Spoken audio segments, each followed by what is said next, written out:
మరి ఏం చదువుతాను అంటే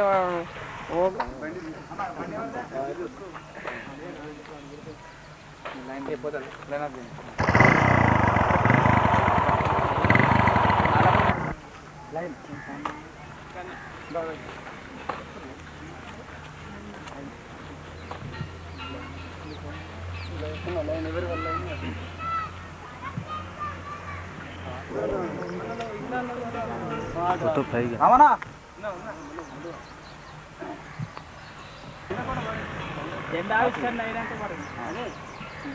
మరి ఇట్రా నచ్చనా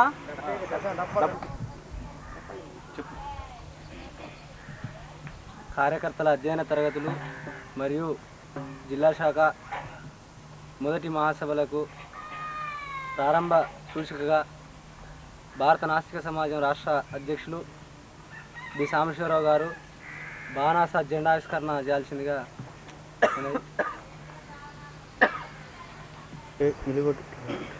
ఇట్లా పడడం పెట్టరా ఇప్పుడు వస్తుంది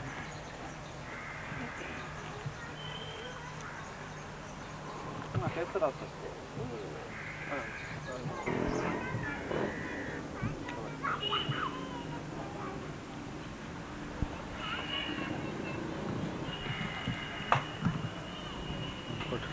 పడేటప్పుడు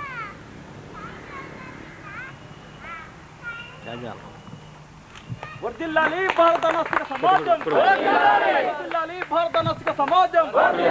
రూపుమాపుదాం మతముడ విశ్వాసాలను, రూపుమాపుదాం మతముడ విశ్వాసాలను.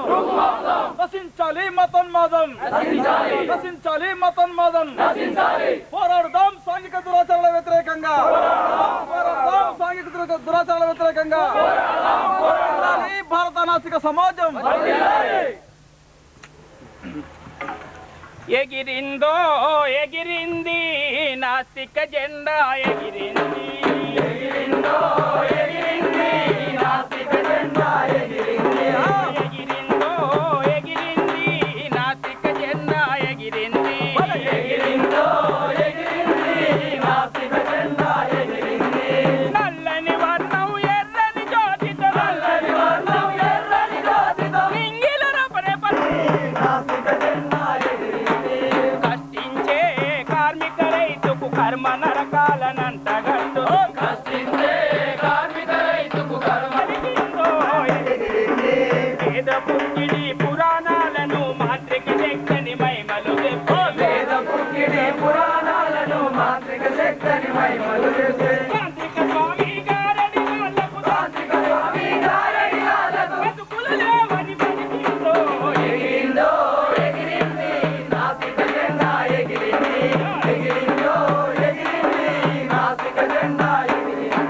కులమతాలు మనకక్కరలేదని మానవత్వముతో మమతను పెంచుతూ కులమతాలు మనకక్కరలేదని శాస్త్రీయ దృష్టితో సాగిందో ఎగిరిందో ఎగిరింది నాస్తిక జెండా ఎగిరింది ఎగిరిందో ఎగిరింది నాస్తిక జెండా ఎగిరింది బ్రాహ్మణిజం మనకక్కరలేదని బానిస బతుకులు వద్దన్నో బ్రాహ్మణిజం మనకక్కరలేదని బానిస బతుకులు వద్దన్నో సత్యం సమధర్మాలను చెప్పే సత్యం సమధర్మాలను చెప్పే నాస్తికత్వమే నాదందో ఎగిరిందో ఎగిరింది నాస్తిక జెండా ఎగిరింది ఎగిరిందో ఎగిరింది నాస్తిక జెండా ఎగిరింది ప్రకృతి మూలం పదార్థం అంటూ సైన్స్ పాఠాలు చెప్పిన వారికి ప్రకృతి మూలం పదార్థం అంటూ సైన్స్ పాఠాలు చెప్పిన వాళ్ళకి అమరనాస్తిక సైంటిస్టులకు అమరనాస్తిక సైంటిస్టులకు వీరనాస్తిక సైంటిస్టులకు వీరనాస్తిక సైంటిస్టులకు ఎగిరింది నాస్తిక జెండా ఎగిరింది నాస్తిక సమాజం రూపుమాపండి మతమూఢ విశ్వాసాలను రూపుమాపండి మతమూఢ విశ్వాసాలను తరిమి కొట్టండి దొంగ బాబాలను భూత వైద్యులను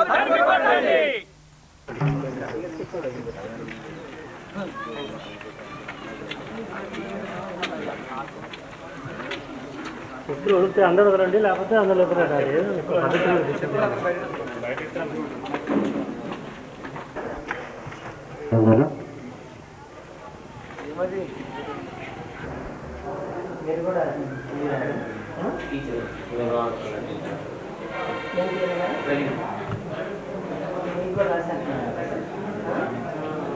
మళ్ళీ కృష్ణ కూడా ఇప్పుడు భూపాలపల్లి మండలమే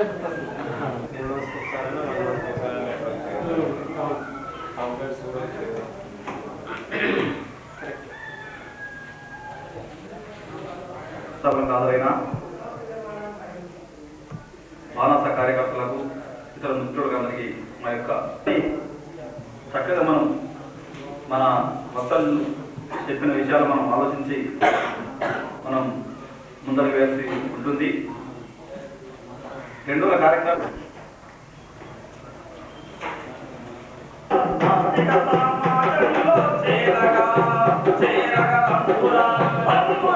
సోదరా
అజ్ఞానం అంధకార అసమానత తొలగించి అజ్ఞానం అంధకార అసమానత తొలగించి అజ్ఞానం అంధకార అసమానత తొలగించి ముందుకు సాగుతుంది సోదరా ఉద్యమముల ముందుకు సాగుతుంది సోదరా సాగుతుంది సోదరా నిలుస్తుంది సోదరా లెమ్మురా లెమ్మురా సోదరా కార్మిక సమాజములో చేరగా చేరగా రమ్మురా రమ్మురా సోదరా కార్మిక సమాజములో చేరగా మూఢత్వం రూపుమాపు ధ్యేయముతో అంధకార బంధనాల సంకెళ్ళను తెచ్చగా అంధకార బంధనాల సంకెళ్ళను తెచ్చగా ఉదయించే సూర్యుల కవితతో ఉదయించగా లెమ్మురా లెమ్మురా సోదరా కార్మిక సమాజములో మానవ సాగుల వరకు తెలుగుతో సాగుతుంది లెమ్మురా లెమ్మురా సోదరా కార్మిక సమాజములో చేరగా చేరగా రమ్మురా రమ్మురా సోదరా కార్మిక సమాజములో చేరగా కులమతాల ఉప్పులోట పెళ్ళగించి వెయ్యగా కులమతాల ఉప్పులోట సాగరా మానవత సౌధముల మమతరీకి పగా కులగై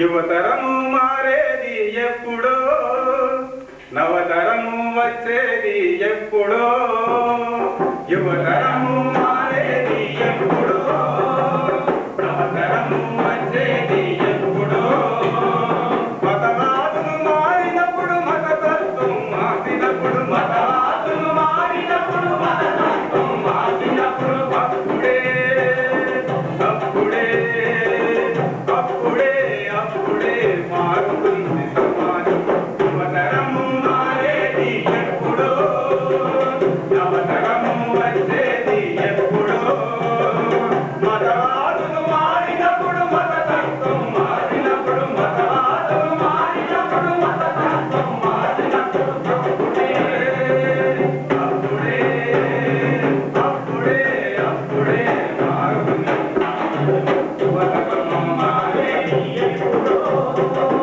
నవతరము వచ్చేది ఎప్పుడో యువతరమ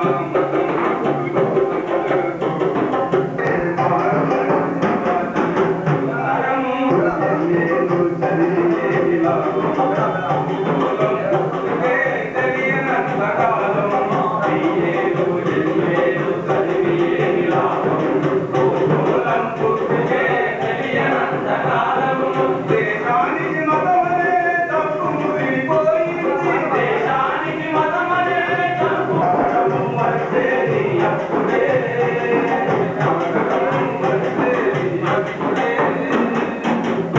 జిల్లా ప్రథమ మహాసభలకు వచ్చేసినటువంటి నాస్తిక అభిమానులకు నాస్తిక మిత్రులకు నాస్తిక ప్రతినిధులందరికీ కూడా మా వరంగల్ జిల్లా కమిటీ యొక్క అభినందనలు. అయితే ఈ యొక్క సభలు లేటు అనుకున్న టైంకు కాకపోవడానికి ఈ యొక్క సభకు ముఖ్యంగా అరకాల శాసనసభ్యులు ఉజ్జపల్లి రాజా గారు, ఇంకా కొండ సురేఖ శాసనసభ్యులు సాయంపేట, అదేవిధంగా వీళ్ళు వస్తారని చెప్పేసి ఈ యొక్క టైము లేట్ అయింది కావున క్షమించాలని విజ్ఞప్తి చేస్తూ ఇప్పుడు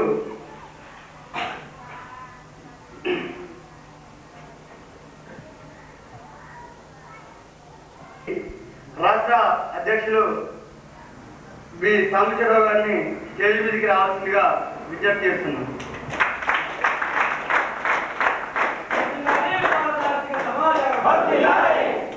అదేవిధంగా ఈ యొక్క భారతనాస్తిక సమాజం రాష్ట్ర ప్రధాన కార్యదర్శి జె జ్యోతి కుమార్ గారిని కూడా వేదిక మీదకి రావాల్సిందిగా విజ్ఞప్తి చేస్తున్నాను.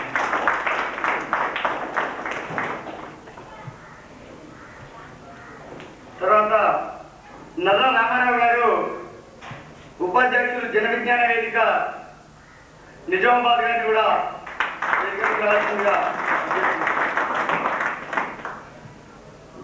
ఈ యొక్క సభకు భారత నాస్తిక సమాజం జిల్లా కార్యదర్శి అయినటువంటి రాధా దేవేంద్ర గారు సభాధ్యక్షత వహించవలసిందిగా అభ్యర్థిస్తూ జై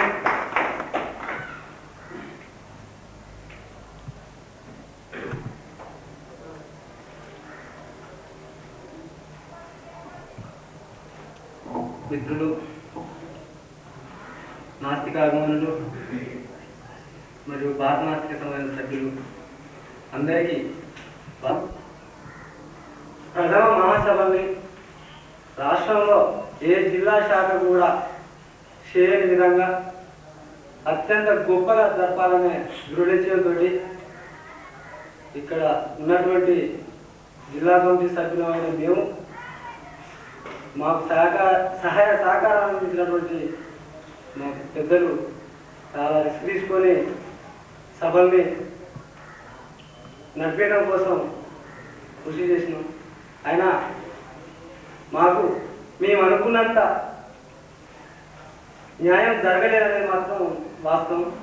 దయచేసి మా దగ్గర మేమేమన్నా సభల విషయంలో చేస్తే మమ్మల్ని రిసీవ్ చేసుకోవాలి. చాలా చిన్న వయసు నుండి ఈ పెద్ద సమస్యలు మేము వేసుకున్నాం. ఇక్కడ ఉన్నటువంటి మా కార్యకర్తలకు మనకు పెద్దలు నారా రామారావు గారు, మహారాష్ట్ర రాష్ట్ర శాఖ అధ్యక్షుడు సాంబశివరావు గారు, రాష్ట్ర శాఖ ప్రధాన కార్యదర్శి జె జ్యోతి కుమార్ గారు తమ యొక్క విలువైనటువంటి సందేశాన్ని ఇవ్వడానికి సిద్ధంగా ఉన్నారు. ముందుగా రాష్ట్ర శాఖ ప్రధాన కార్యదర్శి జె జ్యోతి కుమార్ గారు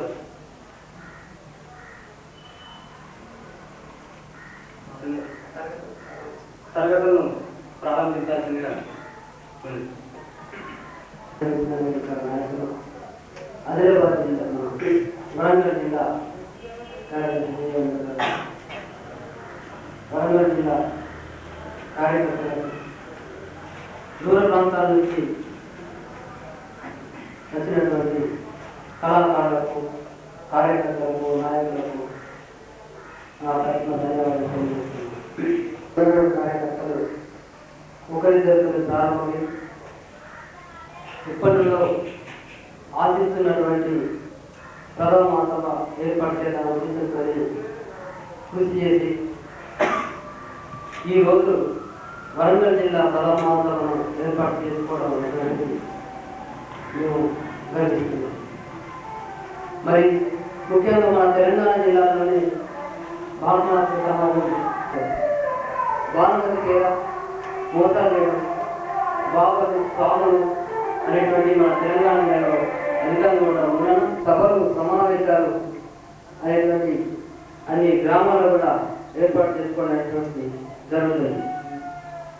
అదే క్రమంలో నాయకులు అదేవిధంగా నిర్విరామంగా కృషి చేసినటువంటి కార్యకర్తలకు మరొకసారి ధన్యవాదాలు తెలియజేస్తూ ఈ యొక్క కార్యక్రమాన్ని ప్రారంభించాల్సిందిగా కార్యకర్తల అధ్యయన తరగతులు మొదటి తరగతి భారత నాస్తిక సమాజం రాష్ట్ర అధ్యక్షుడు సాంబశివరావు గారు నాస్తికత్వం ఏమి చెబుతుంది అనే అంశంపై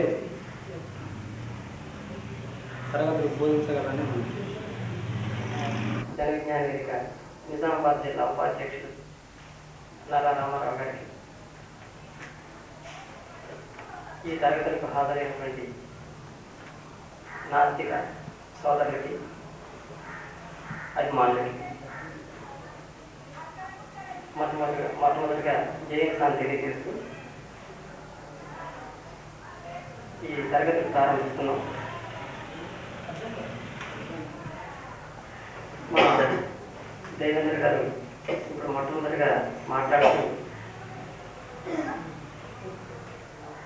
ఈ సభ లేదా ఈ తరగతులు చాలా కష్టపడి చాలా ఖర్చుపడి చేస్తున్నట్టుగా చెప్పుకున్నారు. ఇది వాళ్ళకి మొదటి ప్రయత్నం కాబట్టి నిర్వహణలో కొన్ని లోపాలు ఉంటాయి. రాజకీయ నాయకుల్ని ఆహ్వానించడం దగ్గరే మా వాడి పాపం అన్నీ మోసపోయారు. ఎందుకంటే రాజకీయ నాయకులు ఇటువంటి సభలకి ఎవరో కానీ రారు. బహుశా తెలివి తక్కువ వాళ్ళైతేనే వస్తారేమో ఇటువంటి సభలు. ఎందుకంటే నాస్తిక మీటింగ్లకి వెళ్తే వాళ్ళకు ఓట్లు రావు, అది వాళ్ళ భయం. అందువల్ల ఎమ్మెల్యే గారు, ఇక్కడ లోకల్ ఎమ్మెల్యే, పక్కన ఉన్నటువంటి శాయిపేట ఎమ్మెల్యే వీళ్ళిద్దరూ వస్తారని చెప్పారు. అందులో చెప్పబట్టే పేరు చేసుకున్నారు. వాళ్ళు తిరిగికే వచ్చారు, ఆ తెలివిలేకే వచ్చారు. ప్రస్తుత రాజకీయ వ్యవస్థలో ఓట్ల కోసం, ఓట్ల కేంద్రంగా ఉన్నటువంటి రాజకీయ వ్యవస్థ ఇది. ఒక రాజకీయ నాయకుడు వచ్చి మన ఊళ్ళో మీటింగ్ పెట్టాడు అంటే దాని వెనక ఖచ్చితంగా అతనికి ఉన్న ఉద్దేశం, వచ్చే ఎన్నికల్లో ఈ ఓట్లు నాకే పడాలి, ఈ ఊరి ఓట్లు నాకే పడాలి అనే ఉద్దేశంతోనే వచ్చి మనకు మీటింగ్ పెడతాడు. లేదు ఏదన్నా పథకం, పనికి ఆహారం పథకము, ఇంకొక పనికి మాలిన పథకము ఒకటి తీసుకొచ్చి మన ఊళ్ళో ప్రచారం చేస్తున్నాడన్నా కూడా అదే ఉద్దేశం. కాబట్టి ఓట్లు కేంద్రంగా ఉన్నటువంటి రాజకీయాలు మనకి, మనుషులను కూడా ఓట్లుగా చూస్తున్నటువంటి రాజకీయ నాయకులు మనవాళ్ళు. మనిషిని చూసినప్పుడు వాళ్ళకి ఇతను మనిషి అనేటువంటి జ్ఞానం ఉండదు. రాజకీయ నాయకుడికి ఇతడు ఒక ఓటు అనే జ్ఞానం ఉంటుంది. అట్లా మారిపోయినాయి మన భారత రాజకీయాలు. ఈ రాజకీయం ఇట్లా ఎందుకు ఉంది అనేది చెప్పడానికి అది వేరే తరగతులు మనం తీసుకోవాలి. ఇక్కడ నాస్తిక తరగతులు కాబట్టి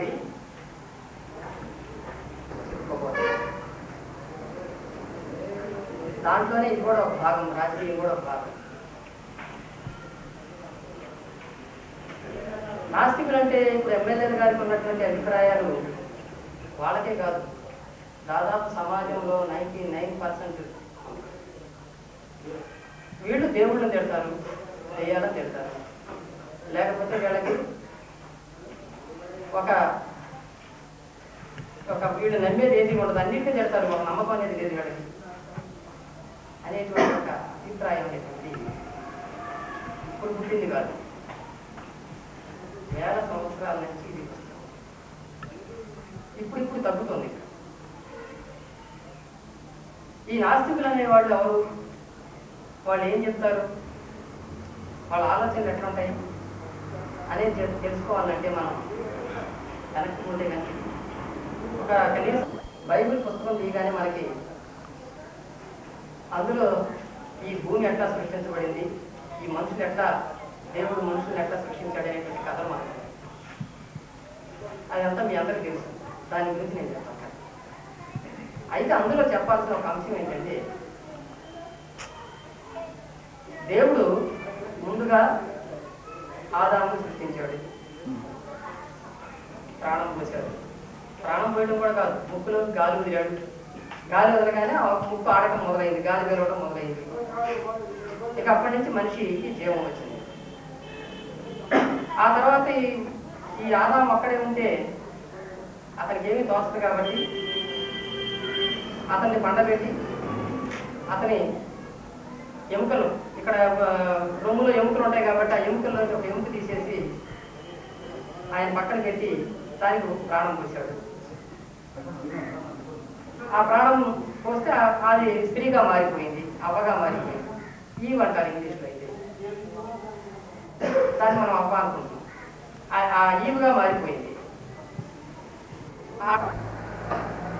అయ్యా మీరు ఎట్లున్నారేమయ్యా, ఆడ మగ ఇద్దరు ఉండి ఎట్లున్నారేంటి, చక్కగా సంసారం చేసుకోవచ్చు, నాగరికంగా బతకవచ్చు, తిండి సరైన తిండి తినచ్చు, ఇవేం చేయకుండా మీరు ఎట్లున్నారేమి, అవేమి వీళ్ళకి అర్థం కాదు.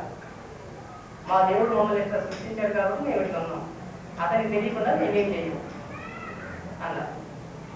అప్పుడు ఏం చేశారంటే ఈ పాము రూపంలో వచ్చినటువంటి సైతాన్ వాళ్ళతో స్నేహం చేసి ఒకరోజు అన్నాడు,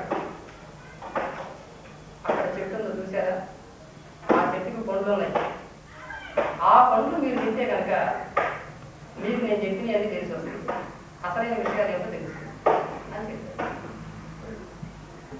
దానికి ఆదాము ఒప్పుకోవాలి, మా దేవుడు కోపడతాడు, ఆయనకు తెలియకుండా ఏం చేయము, ఎందుకంటే ఆ దేవుడు అంతకుముందే చెప్పుకున్నాడు కాబట్టి మీరు నాకు తెలియకుండా మీరేం చేయవద్దు, అది ఆ చెట్టు యొక్క పండు అసలు తినవద్దని చెప్పి ఆయన చెప్పాడు కాబట్టి మేము చెయ్యం అన్నాడు ఆదాము. అయితే సైతాను చెప్పగా అవ్వకు మాత్రం ఆలోచన ఏం తింటే ఏమవుతుంది, ఆయన చెప్తున్నాడు కదా, తింటే ఏం కాదని చెప్తున్నాడు కదా, తింటే ఏమవుతుంది అని ఒక రోజున ఆ పండు కోసుకొని తిన్నాడు. ఆ తిన్న తర్వాత ఆమెలో జ్ఞానం ప్రవేశించింది. జ్ఞానం ప్రవేశించి సిగ్గు అనేది ఏర్పడి వెంటనే మూసుకోవడం మొదలుపెట్టింది. అప్పటిదాకా వేరువాడితో ఉన్నటువంటి అంటే దిగంబరంగా బట్టలు లేకుండా ఉన్నటువంటి ఆడమనిషి వెంటనే ఆకులు చెట్టు బెరళ్ళు తీసుకొని కప్పుకోవడం మొదలుపెట్టింది. ఆయన వచ్చాడు, ఆదాము వచ్చాడు, ఏదమ్మా కప్పుకున్నావు టీవీ అన్నాడు. చిచ్చి నేను ఆడదాన్ని అంటున్నాను.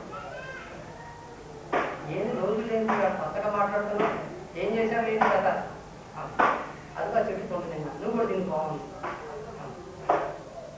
అంటే ముందుకు వెళ్ళా తిన్నాడు, ఆయన కూడా తిన్నాడు, ఆయనకి సిగ్గంటే ఏమిటి తెలుసు. ఇక అక్కడి నుంచి సంసారం ఉంది. ఇక అక్కడి నుంచి వాళ్ళకి పిల్లలు వెనక పిల్లలు కూడా ఉంది. ఈ సైతాన్ని బైబిల్ ఏమని చెప్తుంది అంటే, సైతాన్ అనే పేరు పెట్టింది ఇక్కడ ఒక నాస్తికుడు. ఈ నాస్తికులందరూ ఎట్లాంటి పనులు చేస్తుంటారు, వీళ్ళు దుర్మార్గులు అని చెప్పడానికి అర్థం. ఈయన చేసిన పని దుర్మార్గం అయిందా మంచిదా కాదా అనేటువంటిది ఇప్పుడు మనం ఆలోచన. వాళ్ళకి అంతకుముందు సంసారం లేదు, అంతకుముందు జ్ఞానం లేదు.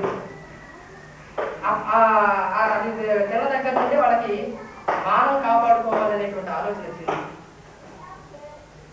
అప్పటి నుండే వాళ్ళ సంతానం పెరిగి నెమ్మదిగా ప్రపంచం అనేది ఏర్పడింది బైబిల్ ప్రకారం.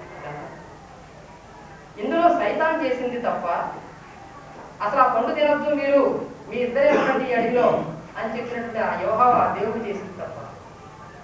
ఇది ఇక్కడ బైబిల్లో ఆ పండు పేరు జ్ఞానఫలం. వాడు తిన్న పండు పేరు జ్ఞానఫలం. జ్ఞానఫలం తినడం తప్పు అని చెప్తుంది బైబిల్, ఆ దేవుడు కూడా తప్పు అని చెప్పాడు. అంటే జ్ఞానం, మనిషికి జ్ఞానం రావడం తప్పు. జ్ఞానం వస్తే దేవుణ్ణి గురించి ఆలోచిస్తాడు. కాబట్టి నేను చెప్పే మాటలు నా యొక్క అధికారం మనుషులు గుర్తించరు, అందుకే తినద్దన్నాడు ఆ బైబిల్. ఈ సైతానుగా, నాస్తికుడుగా, నీచుడుగా పిలువబడినటువంటి ఈ పాము వంటికి గుడ్డగట్టుకోవడం లేదా వంటికి ఆకులు చుట్టుకొని, ఆ తర్వాత ఆకుల నుంచి బెరళ్ళు చుట్టుకొని, చెట్టు బెరళ్ళు, ఆ తర్వాత నుంచి అది కూడా తీసేసి నారబట్టలు కట్టుకొని, ఆ తర్వాత నాగరికతను అభివృద్ధి చేసుకుంటూ మానవుడు ముందుకు సాగాడు. మానవుని యొక్క నాగరికతని అభివృద్ధి చేసినటువంటి ఆ జ్ఞానఫలం గొప్ప. మీరేమి చేయలేదు, ఇట్లాగే మొరటుగా ఉండండి, గుట్టలు లేకుండా ఉన్నటువంటి ఆ యెహోవా ఆజ్ఞ గొప్ప. ఏది గొప్పదానికి తినాలి. ఇది బైబిల్లో ఉన్నటువంటి. అట్లాగే ఇదే కథని కొద్దిగా మార్చి ఖురాన్లో కూడా చెప్పారు. అట్లాగే హిందువులు కూడా హిందువులో ఇట్లాంటి కథలు చాలా ఉన్నాయి. మనిషికి జ్ఞానం రానివ్వని కథలు ఇవన్నీ కూడా. మనిషికి జ్ఞానం వస్తే ఏమవుతుంది? మొత్తం వ్యవస్థ మారిపోతుంది. ఆ వ్యవస్థ మారితే ఎవరైతే వ్యవస్థ మారటం ఇష్టం లేదో ఆ మారటానికి ఇష్టపడినటువంటి వాళ్ళు దాన్ని మారనీయకుండా అడ్డుకుంటారు. కాబట్టి వాళ్ళు జనానికి తిరిగి వస్తే ఆ జనం మనల్ని గుర్తించరు, మనల్ని మన మాటలు వినరు అనేటువంటి, మన కథనం సాగదనేటువంటి భయం ఎవరికైతే ఉందో వాళ్ళు జనానికి జ్ఞానం ఇవ్వరు. అదే సూత్రం ఈనాటికి మనకు వర్తిస్తాం. ఆ బైబిల్ దేవుడి యొక్క సూత్రం ఈనాటికి మనకు వర్తిస్తా ఉంటుంది. ఈ ప్రజలకి జ్ఞానం రావడానికి పాలక వర్గాలు కానీ పాలకులు కానీ జ్ఞానం వస్తే వీళ్ళ ఆకలి సాగదు. అందుకే జ్ఞాన ఫలాన్ని జనానికి రానివ్వకుండా ఉండటం కోసమే వీళ్ళందరూ చూస్తూ ఉంటారు. ఈ విషయాన్ని మనం గుర్తుంచుకోవాలని తెలియజేస్తున్నాం. అయితే నాస్తికులను ముద్ర వేసి హింసించినటువంటి చరిత్ర మనందరికీ ఉంది. హిందూ మతంలో ఉంది, క్రైస్తవ మతంలో ఉంది, ఇస్లాం మతంలో ఉంది, అన్ని మతంలో ప్రతి దాంట్లోనూ ఉంది. ఒక మంచి మాట చెప్తే ఇది మన మతంలో లేదు, మన పవిత్ర గ్రంథాల్లో లేవు, నువ్వు కొత్తగా చెప్తున్నావే, నువ్వు పనికిరావు, నువ్వు నాస్తికుడు పొమ్మని చెప్పి ముద్ర వేసి వాళ్ళని హింసించినటువంటి సంఘటనలు మనకి చరిత్రలో ఎన్ని కావాలంటే అన్ని వచ్చు. ఒక 1000 అయినా వచ్చు.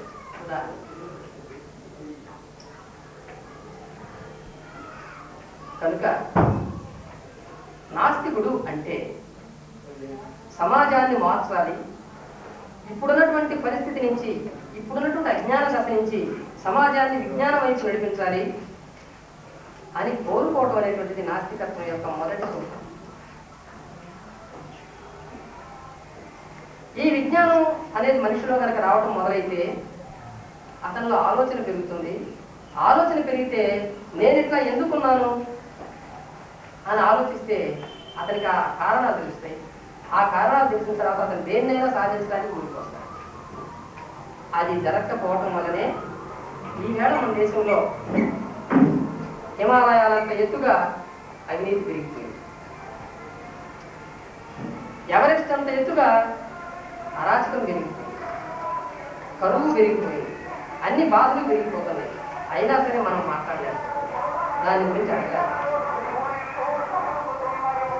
మన మెదడులో ఎప్పుడైతే ఆలోచన శక్తి అనేది లేదో, ఈ ఆలోచన శక్తిని తప్పించడానికి అనేక మార్గాలు ఎట్లాగైతే మన చుట్టూ ఉన్నాయో, అనేక పద్ధతులు ఎట్లయితే ఉన్నాయో, ఈ పద్ధతుల్లో నుంచి మనిషిని మనం బయటకు తీసుకొచ్చి మనిషి యొక్క ఆలోచన అనేది పెంచగలిగితే మన సమస్యలకు అనేక సమస్యలకు పరిష్కారం దొరుకుతాయి. భారత నాస్తిక సమాజం యొక్క పని ఇదే.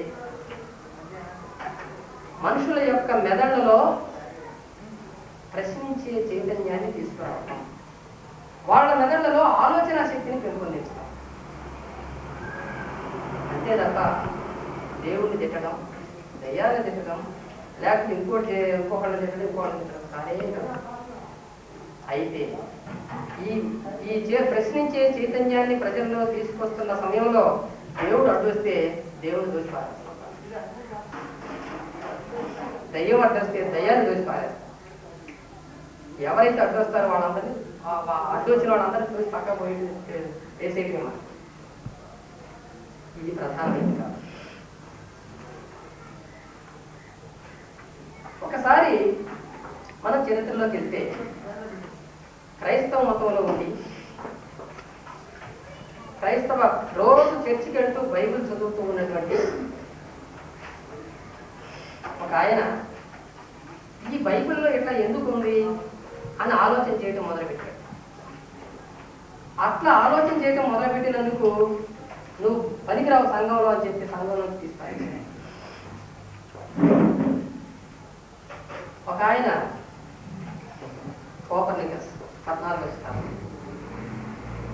అంతకు ముందు వరకు సూర్యుడు ఇటు పొడుస్తున్నాడు, ఇటు వస్తున్నాడు, పడమటికి వస్తున్నాడు, కాబట్టి ఇటు నుంచి తూర్పు నుంచి పొడిచి పడమటికి ఆయన తిరుగుతున్నాడని చెప్పి అంతవరకు నమ్మేవాడు. అది తప్పు నాయనా. సూర్యుడు ఎక్కడికి రావట్లేదు, అక్కడే ఉంటున్నాడు కదలకుండా. మన భూమి సూర్యుడు చుట్టూ తిరుగుతూ ఉంది.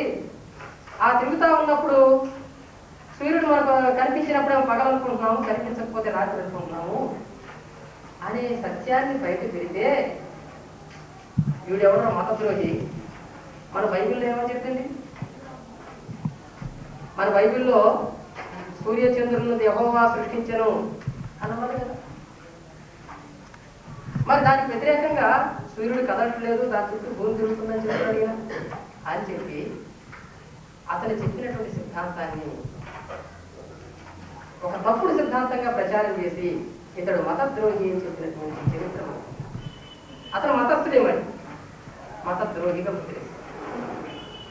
అయితే ఆనాడు అట్లా మతాన్ని ఎదిరించి నిలబడటం అనేటువంటి చాలా కష్టమైంది కాబట్టి అతను బయటకు చెప్పుకోవాలి. ఆయన భావాలన్నింటినీ కూడా ఒక పుస్తకంలో రాసి చచ్చిపోయేంత వరకు ఆ పుస్తకాన్ని బయటకు తీసుకురాలి. చివరికి ఆయన శిష్యుడు ఒక ఆయన, కోపర్నికస్ శిష్యుడు ఒక ఆయన, ఇవి కేవలం నా వ్యక్తిగత భావాలు మాత్రమే, మతాన్ని కించపరచడానికి నేను ఇది రాయలేదు అనే ఒక వాక్యాన్ని ఆ పుస్తకంలో పెట్టి దాన్ని అచ్చు వేయించి కోపర్నికస్ రోగంతో మంచం మీద పడుకొని చావపోయే పరిస్థితిలో ఉంటే అప్పుడు అచ్చేసిన పుస్తకాన్ని తీసుకొచ్చి ఇదిగో ఈ పుస్తకం అని చెబితే అట్లా చూస్తూ చూస్తూ కళ్ళు మూసి చచ్చిపోయాడు. అంత భయం ఆ రోజుల్లో తన భావాన్ని బయటకు తీసుకోవాలి. ఆ శిష్యుడు ఆ వాక్యం ఆ పుస్తకంలో రాయబట్టి ఆ పుస్తకాన్ని అట్లా ఉంచారు. ఇది నా వ్యక్తిగత భావాలు మాత్రమే, ఇవి తప్పు కూడా కావచ్చు, మతానికి వ్యతిరేకంగా నేను రాయట్లేదు అని చెప్పాడు కాబట్టి రాశాడు కాబట్టి ఆ వాక్యం ఆ పుస్తకం అట్లా ఉంది. కోపర్నికస్ను కూడా మతం ఏమి అట్లా. ఆ తర్వాత ఆ పుస్తకాన్ని పట్టుకొని ఆ పుస్తకాన్ని చదివి కోపర్నికస్ చెప్పింది కరెక్టే, బైబిల్కి వ్యతిరేకంగా, బైబిల్ చెప్పిన దానికి వ్యతిరేకంగా సూర్యుడు తిరగటం లేదు, భూమి సూర్యుని చుట్టూ తిరుగుతుందని ప్రయోగపూర్వకంగా రుజువు చేసిన వాడు దూరం. మతానికి వ్యతిరేకంగా మాట్లాడాడు అని చెప్పేసి ఆ బ్రూనోను పట్టుకొని నడి వీధుల్లో కాల్చి చంపారు ఆనాడు క్రైస్తవ లండన్ నడి వీధుల్లో 1601 సంవత్సరం. ఆ తర్వాత గెలీలియో వచ్చాడు. గెలీలియోను కూడా ఆయన ఏం చేశాడు, దూరదర్శన్ కనిపెట్టాడు. దూరదర్శన్ అంటే మన టీవీ కాదు, టీవీ కాదు, నక్షత్రాలని ఇక్కడి నుంచే నక్షత్రాలు, సూర్యుడు, చంద్రుడు అన్నింటినీ చూసేటువంటి యంత్రాన్ని కనిపెట్టాడు ఆయన, టెలిస్కోప్. ఆయన కనిపెట్టి మొత్తం చూసి ఆకాశంలో ఏమేమి ఎట్లా తిరుగుతున్నాయో మొత్తం చెప్పాడు. ఆ చెప్తున్నందుకు చెప్పి ఏమన్నాడంటే బైబిల్లో చెప్పినట్టు లేదు భూగోళం ఇదంతా కూడా అని చెప్పాడు. చెప్పినందుకు ఆయన పట్టుకొని నువ్వు ఇది రాసింది తప్పు అని ఒప్పుకుంటావా ఒప్పుకోవా? మొదట నేను ఒప్పుకోను అన్నాడు. వేసేయండి జైల్లో తోసేయండి అని చెప్పి ఇంక్విజిషన్ అనేది ఆ రోజుల్లో ఉండేది. ఇంక్విజిషన్ అంటే మతపరమైనటువంటి నేరాలను విచారించే కోర్టు. అది వాళ్ళు ఏం చేశారంటే దాన్ని ఒక జైల్లో వేసేశారు. అప్పటికే 50 సంవత్సరాలు దాటినటువంటి ఆ గెలీలియో నిలబడటానికి కూడా వీలు లేనటువంటి జైల్లో. ఆ జైలు ఇంతెత్తు వరకే ఉంటుందండి, భూమి మీద నుంచి ఇంతెత్తే ఉంటుంది, ఇట్లా వంగే ఉండాలి, ఇప్పుడు కూడా నిలబడటానికి కూడా వీలు లేదు. అట్లాంటి జైల్లో 8 సంవత్సరాలు ఆయన ఉంచారు. చివరికి ఆయనకి రోగం వచ్చి, దగ్గు వచ్చేసి, ఆయాసం వచ్చేసి ఇంక చచ్చిపోతాడు అనుకున్నప్పుడు చివరికి క్షమాపణ కోరితే, నేను రాసింది నన్ను క్షమించండి ఇది రాసినందుకని చెప్పి అతను క్షమాపణ కోరితే అప్పుడు ఆ తర్వాత వేరే ప్రాంతానికి చచ్చిపోయాడు. చివరికి ఆయన చచ్చిపోయిన తర్వాత ఈ సిద్ధాంతమే కరెక్ట్ అని చెప్పి తర్వాత అందరూ గుర్తించారు. ఆయన చెప్పింది మతాన్ని పక్కకు దూసేశారు. ఇక అక్కడి నుంచి చాలా మంది శాస్త్రవేత్తలు రావడం, కొత్త కొత్త ఇది పెట్టడం ఇవన్నీ చేశారు. ఈ కథలను ఎందుకు చెప్తున్నానంటే నేను వీళ్ళందరూ కూడా క్రైస్తవ మతంలో ఉన్నవాళ్ళు. కానీ ఎప్పుడైతే వాళ్ళలో కొత్త జ్ఞానం ప్రవేశించిందో, ఒక బైబిల్ జ్ఞానం కాకుండా, ఒక మత జ్ఞానం కాకుండా ఒక కొత్త జ్ఞానం ప్రవేశించిందో వాళ్ళందరినీ మత ద్రోహులు అంటే నాస్తికులు అని ముద్ర వేసేసి వాళ్ళందరినీ నానా హింసలు పెట్టి హింసించేటువంటి చరిత్ర మఠానికి ఉంది. అందువల్ల ఏదైనా కొత్త విషయాన్ని చెప్తా ఉంటే, ఒక కొత్త అంశాల మీద జ్ఞానం ప్రజలకు ఇస్తా ఉంటే వాళ్ళందరినీ ద్రోహులుగా, నాస్తికులుగా ముద్ర వేసి వాళ్ళని సమాజంలో నీచంగా చూసేటువంటి పరిస్థితి అప్పుడు ఉంది, ఇప్పుడు. కానీ ఆనాడు వాళ్ళు చెప్పినటువంటి కొత్త విషయాలే ఆ తర్వాత అందరూ ఆచరించడం అవి నిజమేనా చెప్పి అనుకోవడం. వెసూలియస్ అనే ఒక సైంటిస్ట్ ఉండేవాడు, ఇది కూడా ఒక ఉదాహరణ. ఆయన క్రైస్తవుడు. ఆయన మనిషి శరీరం దేవుడు చేసింది కాబట్టి ఈ దేవుడు చేసినటువంటి శరీరాన్ని దీనిలో వచ్చే జబ్బుల్ని మనం పట్టించుకోకూడదు అనే నమ్మకాన్ని ఆయన బద్దలు కొట్టారు. శరీరంలో ఏముంది, ఈ శరీరంలో మనం తిన్న తిండి ఎక్కడికి పోతుంది, అరే దెబ్బ తగిలితే నెత్తురు వస్తుంది, ఎర్రగా ఉంది ఈ నెత్తురు, ఇది ఎక్కడి నుంచి వస్తుంది అనే విషయాల్ని కనిపెట్టాలని చెప్పి ఆయన ప్రయోగాలు చేశారు. మనుషుల ఆ శరీరాన్ని కోసి లోపల ఏముందో చూడాలనుకున్నాడు. రాత్రిపూట శ్మశానానికి వెళ్ళి అప్పుడే చచ్చిపోయినటువంటి శవాలను పూర్తి చేస్తే ఆ పూర్చిన శవాలను తీసుకొని భక్తులతో పోసి గుండె ఎక్కడుంది, ఊపిరితిత్తులు ఎక్కడ ఉన్నాయి, కడుపు ఎక్కడుంది, లేకపోతే లోపల పేగులు ఏంటి ఎక్కడ ఉన్నాయి, ఇవన్నీ చూసి మనం తిన్న ఆహారం ఎక్కడికి పోతుంది, ఏమైపోతుంది అనేటువంటి దాన్ని ఆయన కనిపెట్టి ఈ రక్తం ఎట్లా తయారవుతుంది, ఆ రక్తంలో ఏమేమి వీటి పరిశోధన చేసి మళ్ళీ దాన్ని కుట్టేసి ఆ కోసిన దానికి మళ్ళీ కుట్లేసేసి మళ్ళీ శవాన్ని అక్కడ పెట్టిపోయేవాడు.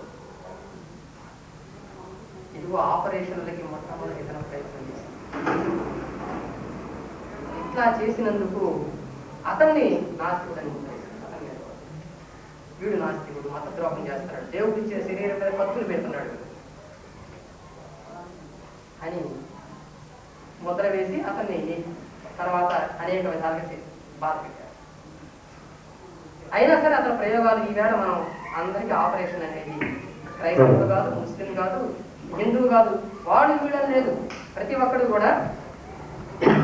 ఒక్కరు ఈనాడు ఆపరేషన్ తప్పనిసరిగా చేయించు. కుటుంబ నియంత్రణ ఆపరేషనే కాకపోవచ్చు, దెబ్బ తగిలితే ఆపరేషన్ చేయించుకుంటారు, కడుపులో పుళ్ళుంటే ఆపరేషన్ చేయించుకుంటారు. ఈవేళ నా మతం ఆపరేషన్ వద్దంది కదా అని చెప్పి ఏ క్రైస్తవుడు కూడా ఆపరేషన్ చేసుకోకుండా ఆ వేళ ఆయన ఆ పని చేస్తే ఆయన ఒక దైవ ద్రోహిగా, దేవుడికి ద్రోహం చేసినటువంటి వాడిగా భావించి ఆయన శిక్షించారు. ఇట్లా అనేక మంది సైంటిస్టులు కొత్త విషయాలు, కొత్త జ్ఞానాన్ని సమాజానికి అందించేటువంటి వాళ్ళు నాస్తికులుగా ఉద్ధరించారు. భారతదేశంలోకి వచ్చేసరికి వీళ్ళు దాదాపు 2500 సంవత్సరాల నుంచి ఉన్నట్టుగా మనకు ఆధారాలు చెప్తారు. అన్నిటికన్నా వేదాలు మన భారతదేశంలో అతి పురాతనమైనవి అనుకుంటుంటారు. ఆ వేదాల్లోనే ఋగ్వేదంలో ఈ భూమి ఎలా వచ్చింది, ఈ వర్షం ఎందుకు పడుతుంది, ఈ నీళ్ళన్నీ ఇక్కడ ఎందుకు నిలబడిపోయి ఉన్నాయి, ఈ నీళ్ళలో ఏమేమి ఉన్నాయి అని ఆలోచిస్తున్న వాళ్ళు కొంతమంది ఉన్నారు అనే విషయం ఋగ్వేదంలో ఉంది. అంటే భౌతిక పరమైనటువంటి పదార్థాల గురించి ఆలోచిస్తున్నటువంటి జనం ఉన్నారు. ఆ తర్వాత ఇంకా మత గ్రంథాలైనటువంటి అరణ్యకాలు, ఉపనిషత్తులు, వేదాంతాలంటే ఉపనిషత్తులు, ఇంకా బ్రాహ్మణాలు మొదలైనటువంటి ప్రాచీన గ్రంథాలు ఇవన్నీ నేను చెప్పేవి. వేదాలు 4, అరణ్యకాలు 16, బ్రాహ్మణాలు 32, ఉపనిషత్తులు 108. ఇవి ప్రాచీన గ్రంథాలు అంటారు. ఈ 4 వరుసలు వీటిని వేద సాహిత్యం అని కూడా పిలుస్తారు. వీటిల్లో కూడా కొత్త భావాలు, కొత్త ఆలోచనలు ఉన్నాయి. బాణమతి గురించి మొట్టమొదటిగా మనకు కనిపించేది అధర్వణ వేదంలో. బాణామతి ప్రసక్తి అధర్వణ వేదంలో ఉంది. ఈవేళ బాణామతి గురించి మనం మాట్లాడాలంటే వేదాల దగ్గరికి పోయి ఆనాడు ఆ వేదాలతో ఏమని చెప్పారు దాన్ని అనేది కూడా చెప్పుకోవాలి. చాలా మందికి ఈ విషయం తెలియదు, వేదాల్లో దాని సంగతి ఉంటుంది. అంటే ఎందుకు చెప్తున్నానంటే ఇది కొత్త ఆలోచనలు అనేటువంటిది ఎప్పటి నుంచో చాలా కాలం నుంచి ఉన్నాయి. వాళ్ళందరినీ నాస్తికులనే ముద్ర వేశారు. ఆ రోజుల్లో ఈ నాస్తికత్వాన్ని గురించి చెప్పినటువంటి వాళ్ళని చార్వాకులు అని పిలిచారు. వాళ్ళు పెట్టే పేరది చార్వాకులు అని. చార్వాకులు అంటే ఏంటయ్యా? అందంగా మాట్లాడేవాడు. అందంగా మాట్లాడేవాడు చార్వాకులు అన్నారు. అందంగా మాట్లాడటం ఏంటి? మాటలు ఎట్లా అందంగా ఉంటాయి అంటే ప్రజలకి కొత్త విషయాలు చెప్పినప్పుడు అవి అందంగా ఉంటాయి కదా. అంతకుముందు ఎవరు చెప్తా ఉంటే శ్రద్ధగా ఉంటారు కదా, అందుకని అవి అందంగా ఉన్నాయి. అది అట్లాంటివి చెప్పేవాళ్ళు చార్వాకులు అన్నారు. వాళ్ళు చెప్పింది ఏంటి అంటే ఇప్పుడు మనం చెప్పుకునేది, ఇప్పుడు ఈనాడు నాస్తికులు చెప్పుకునేది అప్పుడు వాళ్ళు చెప్పేవాడు. ఏమని చెప్పారు? స్వర్గం నరకం ఉన్నాయని మీరు అనుకోవద్దు. ఆ రోజుల్లో యజ్ఞాలు యాగాలు చేశారు, ఈ రోజుల్లోనే చేస్తున్నారు. యజ్ఞం చేసినప్పుడు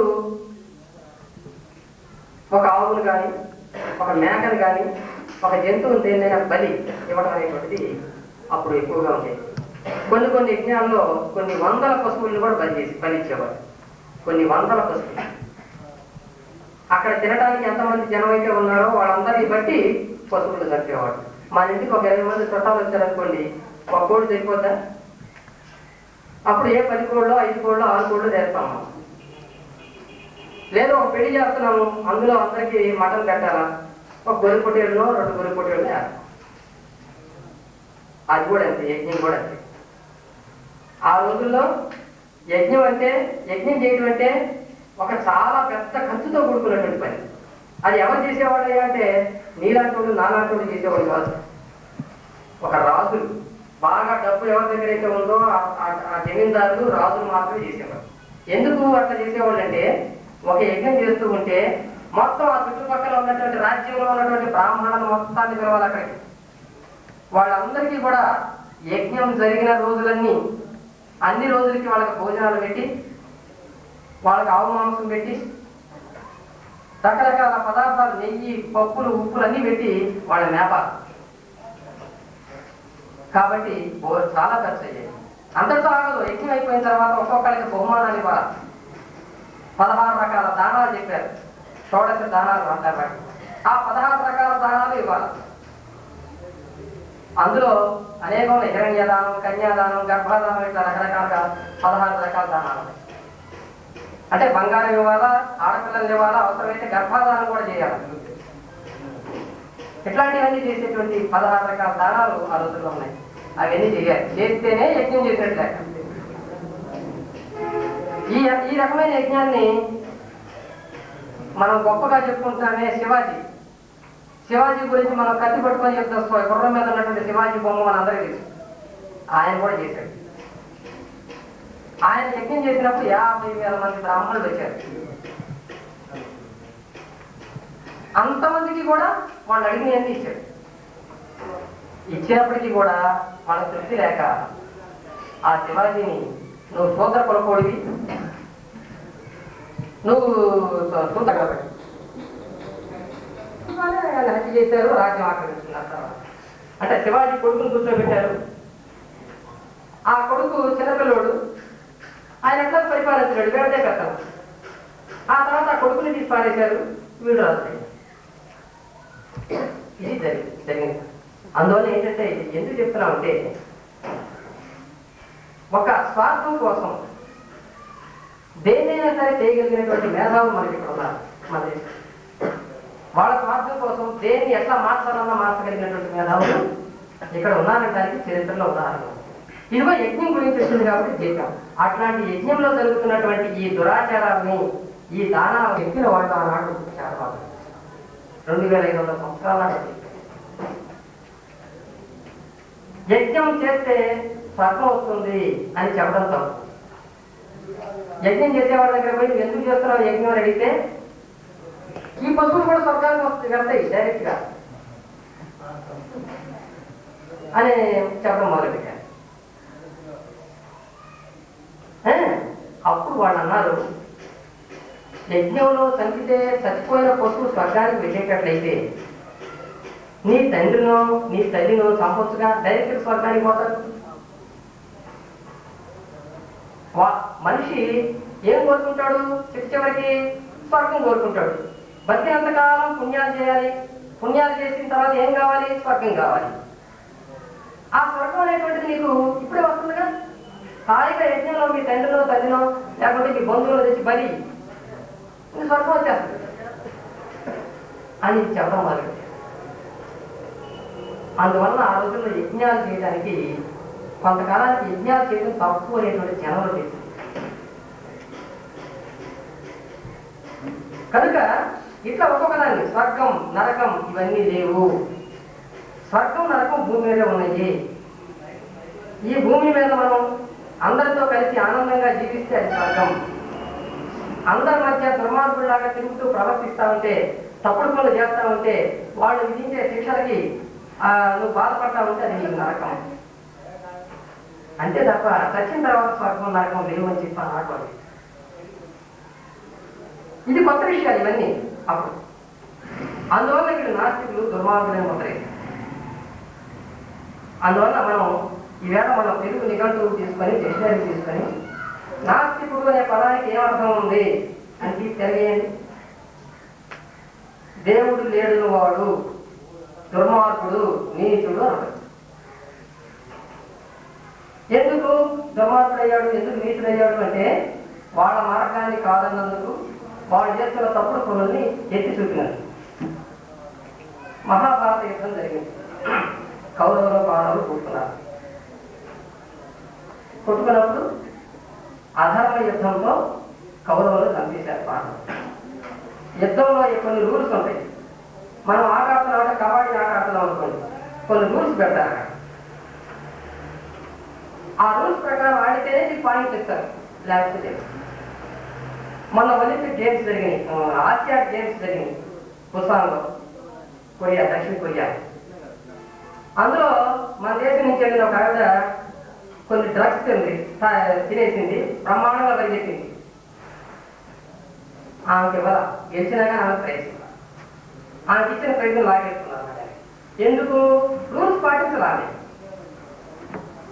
అట్లాగే మనం ఆడే ఆటల్లో మనం సరిగ్గా రూల్స్ పాటించకపోతే మనకి ప్రైజ్ ఎవరు, మనం గెలిచినట్టు గుర్తించదు. యుద్ధానికి కూడా ఆ విధంగా కొన్ని రూల్స్ ఉంటాయి. ఈ నడుము పై భాగాన్ని మనం కొట్టాలి తప్ప నడుము కింద భాగాన్ని కొట్టదు. యుద్ధం కాళ్ళ మీద కొడతాను, తొడల మీద కొడతాను, తొడల మధ్యలో కొడతానంటే రూల్స్. అది యుద్ధం కాదు, యుద్ధ నీతి కాదు. భీముడు దుర్యోధనుడిని తొడల మధ్యలో కూర్చుంటాడు.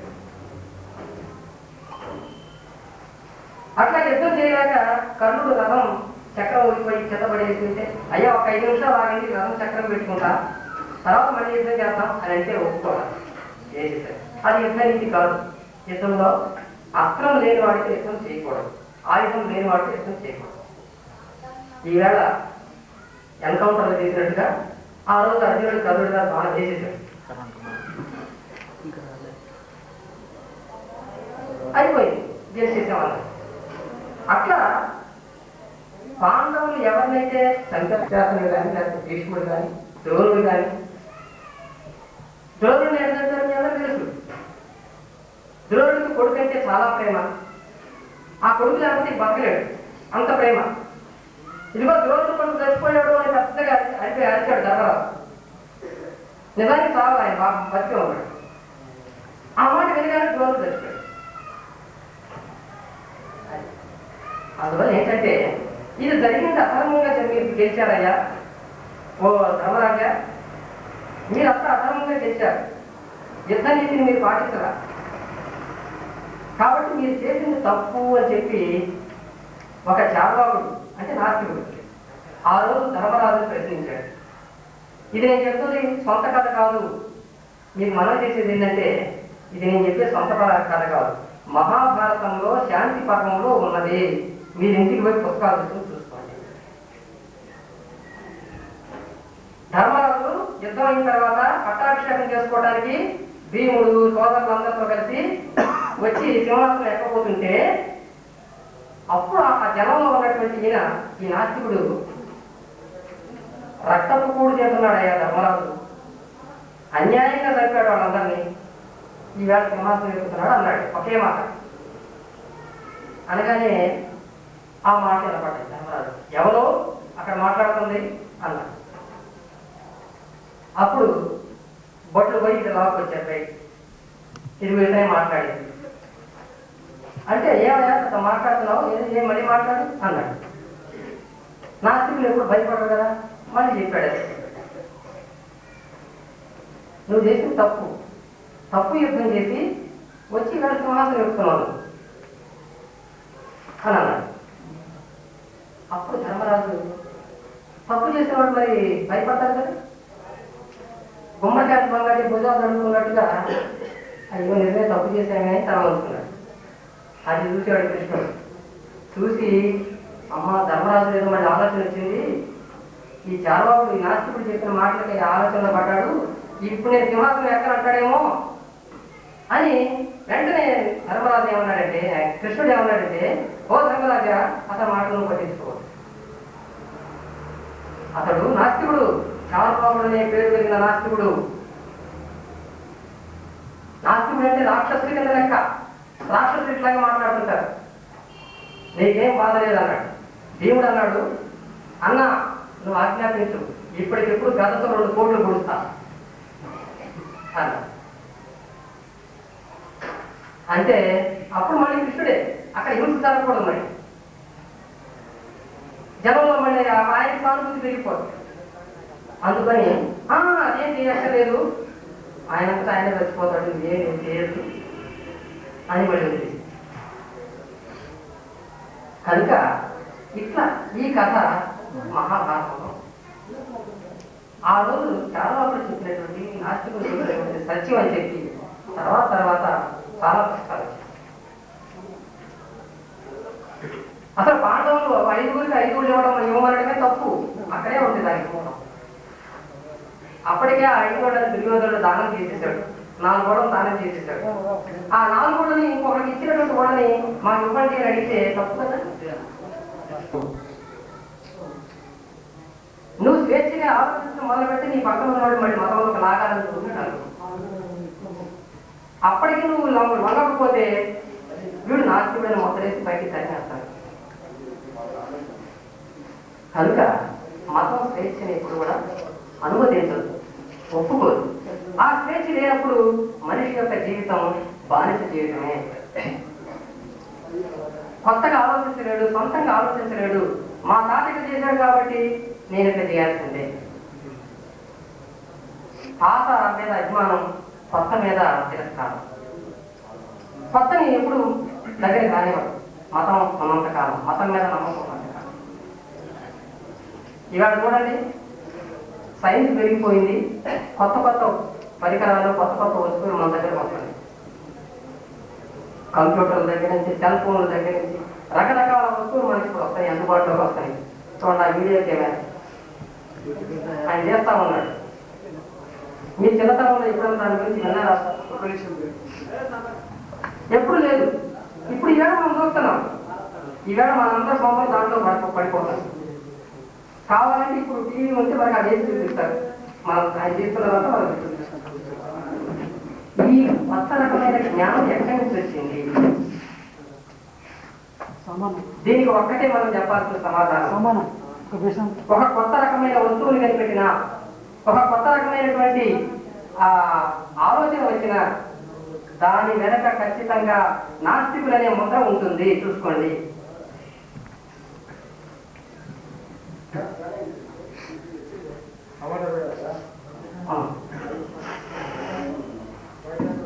ఫోన్ కొన్నాడంటే గుళ్ళో పోతాడు, దేవుడి మీద దాన్ని పెట్టి పూజ చేస్తాడు, సెల్ ఫోన్ అప్పుడు వాడటం వల్ల.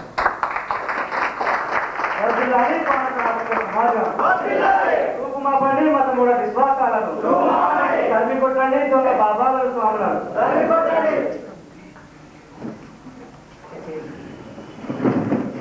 జన్